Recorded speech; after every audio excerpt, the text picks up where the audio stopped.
চলার পথে সামনে যদি হঠাৎ করে কোনো গর্ত চলে আসে তাহলে ভাই কোনোভাবেই হাত কাঁপানো যাবে না ভাই। হাত কাঁপানো বা কোনোভাবেই নার্ভাস হওয়া যাবে না। যেভাবেই হোক, যদি সুযোগ থাকে তাহলে ডানে বামে কেটে সুন্দর মতন চলে যান।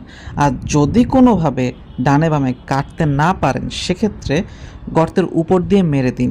গতি যদি একটু কমাতে পারেন তবে ভালো, তবে গর্তের উপর দিয়ে মেরে দিয়ে সুন্দর মতন চলে যান।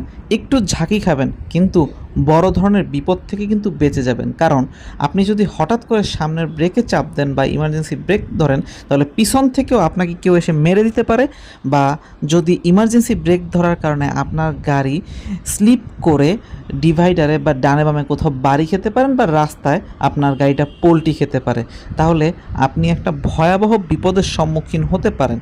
কিন্তু যদি গর্তের উপর দিয়ে মেরে দিয়ে চলে যেতে পারেন তাহলে কিন্তু আপনার এই ধরনের কোনো বিপদ হবে না। হয়তো আপনি একটু ঝাঁকি খাবেন, তবে বড় ধরনের বিপদ থেকে কিন্তু আপনি বেঁচে যাবেন। চেষ্টা করবেন ডান বা বাম দিক থেকে কেটে চলে যেতে। যদি না পারেন তাহলে ভাই গর্তের উপর দিয়ে চলে যান। সেফ থাকবেন, ভালো থাকবেন।